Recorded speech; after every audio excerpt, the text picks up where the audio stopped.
Friends, ಪೂರ್ಣ ಪದ್ಮ art and ಡಿಶಸ್ಗೆ ನಿಮಗೆಲ್ಲ ಸ್ವಾಗತ. ನಾನು ನಿಮ್ಮ ಅನ್ನಪೂರ್ಣ ಜಗದೀಶ್. ಇವತ್ತಿನ ದಿವಸ ನಾನು ಮಾಡೋ ಮೆಥಡಲ್ಲಿ ಶಾವಿಗೆ ಪಲಾವ್ ತೋರಿಸ್ತಾ ಇದ್ದೀನಿ. ಅಕ್ಕಿ ಒತ್ತು ಶಾವಿಗೆ ಇವಾಗ ಪೃಥ್ವಿ ಅನ್ನೋದು ತೊಗೊಂಡಿದ್ದೀನಿ. ಇದು ನನಗೆ ತುಂಬ ಚೆನ್ನಾಗಿದೆ ಅನ್ನಿಸಿದ್ರಿಂದ ಅದನ್ನು ಮಾಡ್ತಾಯಿದ್ದೀನಿ. ಪಲಾವ್ ಪೌಡ್ರ್ ನಾನು ಹಿಂದಿನ ನನ್ನ ವೀಡಿಯೋದಲ್ಲಿ ತೋರಿಸಿದ್ದೀನಿ. ಅದನ್ನು ರೆಡಿ ಮಾಡೋದನ್ನು ನೀವು ನನ್ನ ವೀಡಿಯೋ ಹಳೇದನ್ನು ನೋಡಿದರೆ ಗೊತ್ತಾಗುತ್ತೆ. ಅದನ್ನು ನಾನು ಮನೆಯಲ್ಲೇ 22 ಥರ ಐಟಮ್ ಹಾಕಿ ರೆಡಿ ಮಾಡ್ಕೊಂಡಿರ್ತೀನಿ.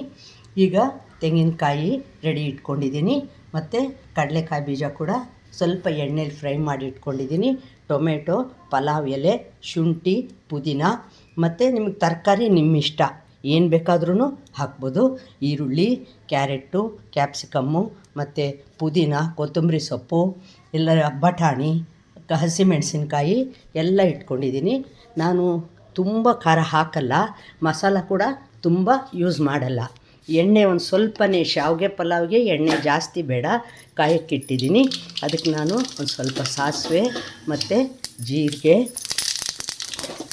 ಅದು ಪಟ್ಪಟ ಅಂತಿದ್ದಾಗ ನಾನು ಕಡಲೆಬೇಳೆ ಕೂಡ ಹಾಕ್ತೀನಿ. ಅದು ಮತ್ತು ಉದ್ದಿನಬೇಳೆ ಒಂದು ಸ್ವಲ್ಪ ಹಾಕ್ತೀನಿ. ಇದು ಗಮ್ ಅಂತ ಇರುತ್ತೆ. ಇದೆಲ್ಲ ಒಂಥರ ಫ್ರೈ ಆಗ್ತಾ ಇರೋವಾಗ ಒಂದೊಂದೇ ತರಕಾರಿಗಳನ್ನು ನಾನು ಹಾಕ್ಕೊಳ್ತೀನಿ. ಹಸಿಮೆಣಸಿನ್ಕಾಯಿ ನೋಡಿ, ಇದು ಏನೇನು ಹಾಕ್ತೀನಿ ಅನ್ನೋದು ನಿಮಗೂ ಗೊತ್ತಿರುತ್ತೆ. ಅಡುಗೆ ಮಾಡೋರಿಗೆ ಏನು ಗೊತ್ತಿಲ್ಲದ ಹಂಗಿರಲ್ಲ. ಈಗ ಈರುಳ್ಳಿ,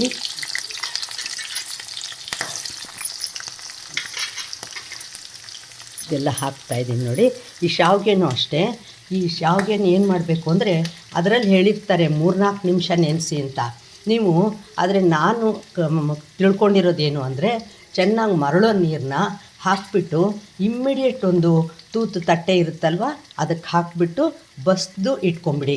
ಆವಾಗ ಅದರ ಹಬೆ ಇದಕ್ಕೇ ಅದು ಮೆತ್ತಗಾಗುತ್ತೆ.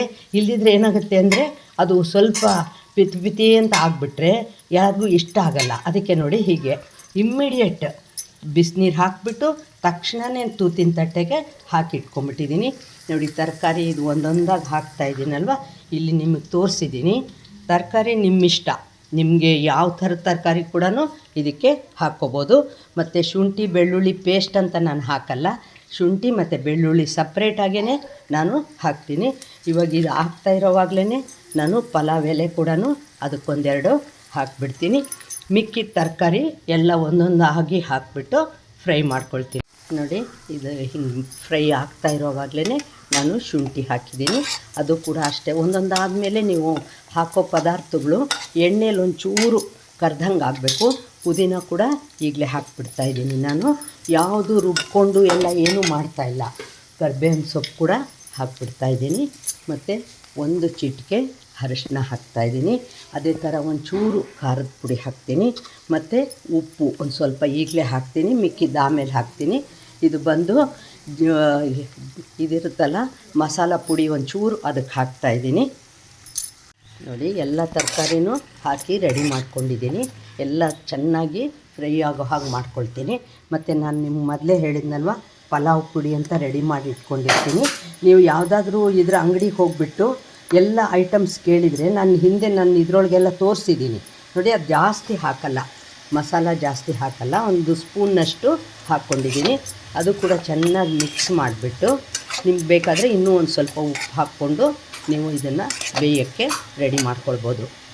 ನೋಡಿ, ಇಷ್ಟು ಬೇಯ್ತಾ ಇದೆ ಅಲ್ವಾ. ಇದು ತುಂಬ ಹಾಗೇನು ಇದ್ರಾಗೂ ಬೇಯೋದು ಬೇಡ. 90% ಆದಾಗ ನಾನೇನು ಮಾಡ್ತೀನಿ, ಅದಕ್ಕೆ ನಿಂಬೆ ರಸ ಕೂಡ ಹಾಕಿಬಿಡ್ತಾಯಿದ್ದೀನಿ. ನೋಡಿ, ಹೀಗೆ ಫುಲ್ ಹಾಕಿಬಿಟ್ಟು ಅಕಸ್ಮಾತ್ ಬೀಜ ಬಿದ್ದಿದ್ದರೆ ಅದನ್ನು ತೆಗೆದಿಡ್ತಾಯಿದ್ದೀನಿ. ನೋಡಿ, ಹೀಗೆ ನಿಮಗೆ ಹುಳಿ ಜಾಸ್ತಿ ಬೇಕು ಅಂದರೆ ಫುಲ್ ನಿಂಬೆಹಣ್ಣು ಹಾಕ್ಕೊಳ್ಳಿ. ಇಲ್ಲಾಂದರೆ ಅದು ನಿಮ್ಮ ಇಷ್ಟ, ಒಬ್ಬೊಬ್ಬರ ಮನೆಯದು ಒಂದೊಂದು ಥರ ಟೇಸ್ಟ್ ಇರುತ್ತಲ್ವ, ಅದಕ್ಕೆ ತಕ್ಕಂಗೆ ನೀವು ರೆಡಿ ಮಾಡ್ಕೋಬೋದು. ಈ ಥರ ಇದು ಫುಲ್ ಇದಾಯ್ತಲ್ವ, ಹಿಂಗೆ ರೆಡಿ ಮಾಡಿ ಇಟ್ಕೊಂಡು ನೀವು ಆಗಿಂದಾಗಿ ಕೂಡ ಅನ್ನಕ್ಕೆ ಬಿಸಿ ಬಿಸಿ ಅನ್ನಕ್ಕೆ ಕಲಸಿ ರೆಡಿ ಮಾಡಿ ಪಲಾವ್ ಥರ ಕೊಡ್ಬೋದು. ನಾನಿವತ್ತು ನಿಮಗೆ ತೋರಿಸ್ತಾ ಇರೋದು ಶಾವಿಗೆ ಪಲಾವ್. ಹೇಳಿದ್ನಲ್ವ, ಅಕ್ಕಿ ಇದನ್ನು ಮಾಡ್ಕೊಂಡಿದ್ದೀನಿ. ಇದನ್ನು ಮಾಡೋ ಮೆಥಡ್ ಕೂಡ ನಿಮಗೆ ತಿಳಿಸಿದ್ದೀನಿ. ಬಿಸಿ ಬಿಸಿ ನೀರು ಹಾಕಿ ಇಮ್ಮಿಡಿಯೇಟಾಗಿ ಬಸ್ತು ಇಟ್ಕೊಂಡ್ಬಿಟ್ರೆ ಇದು ನೋಡಿ, ಈ ಥರ ಹೀಗೆ ಉದುರಾಗಿ ತುಂಬ ಚೆನ್ನಾಗಿರುತ್ತೆ. ಈ ಥರ ಪಲ್ಯ ರೆಡಿ ಆದಮೇಲೆ ನಾನು ನಿಂಬೆ ರಸ ಕೂಡ ಹಾಕಿಬಿಟ್ಟಿದ್ದೀನಿ. ಕಾಯಿ ತುರಿ ಮಾತ್ರ ಲಾಸ್ಟಲ್ಲಿ ಹಾಕ್ತೀನಿ ನಾನು. ಕಡಲೆಕಾಯಿ ಬೀಜ ಕೂಡ ಅಷ್ಟೇ ಸರ್ವ್ ಮಾಡುವಾಗ ಅದ್ರ ಮೇಲೆ ಹಾಕೋದ್ರಿಂದ ಚೆನ್ನಾಗಿರುತ್ತೆ.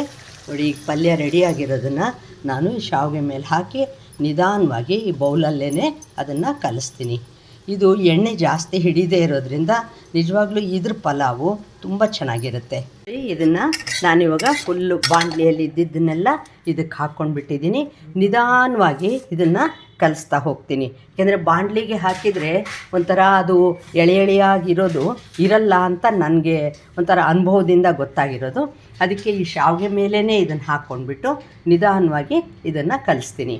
ನೋಡಿ, ತರಕಾರಿ ಇದನ್ನೆಲ್ಲ ಮಸಾಲ ಮಾಡ್ಕೊಂಡಿದ್ನಲ್ಲ ಅದನ್ನೆಲ್ಲ ನೀಟಾಗಿ ಕಲಿಸಿದ್ದೀನಿ. ಇದರಿಂದ ನೋಡಿ, ಇದು ತಣ್ಣಗಿರೋವಾಗಲೇ ಹೀಗೆ ಬೌಲಲ್ಲಿ ಹಾಕಿ ಕಲಿಸೋದ್ರಿಂದ ಈ ಥರ ನೋಡಿ ತುಂಬ ಶಾವಿಗೆ ಬಿಡಿ ಬಿಡಿಯಾಗಿ ತುಂಬ ಚೆನ್ನಾಗಿರುತ್ತೆ. ತಿನ್ನೋವ್ರಿಗೂ ಆಗಲಿ ಸರ್ವ್ ಮಾಡೋವಾಗಲೂ ಕೂಡ ತುಂಬಾ ಚೆನ್ನಾಗಿರುತ್ತೆ. ಇವಾಗ ನೀವು ಇದಕ್ಕೆ ಕಾಯಿ ತುರಿ ರೆಡಿ ಮಾಡಿ ಇಟ್ಕೊಂಡಿದ್ನಲ್ಲ ಅದನ್ನು ಹಾಕ್ತಾಯಿದ್ದೀನಿ. ಹಾಕ್ಬಿಟ್ಟು ಅದನ್ನು ಎಲ್ಲನೂ ಕಲಿಸ್ತೀನಿ. ಕಡಲೆಕಾಯಿ ಬೀಜ ಮಾತ್ರ ನಾನು ಸಪ್ರೇಟಾಗಿ ಹಾಕಿ ಕೊಡ್ತೀನಿ. ಅದು ಮೇಲೆ ಬಿದ್ದಾಗ ಗರಿಗರಿ ಅಂತಿರುತ್ತಲ್ವ, ತುಂಬ ಚೆನ್ನಾಗಿರುತ್ತೆ. ನೋಡಿ, ಇವಾಗ ನೀವು ಇದಕ್ಕೆ ಗೋಡಂಬಿ ಕರೆದಿರೋದು ಮತ್ತು ಕೊತ್ತಂಬರಿ ಸೊಪ್ಪು ಏನು ಬೇಕಾದರೂ ಹಾಕ್ಕೋಬೋದು. ಈ ಪಲಾವ್ ಎಲೆಯನ್ನು ನೀವು ಬೇರೆ ಕದ್ರೆ ತೆಗೆದು ಹಾಕ್ಬಿಡ್ಬೋದು.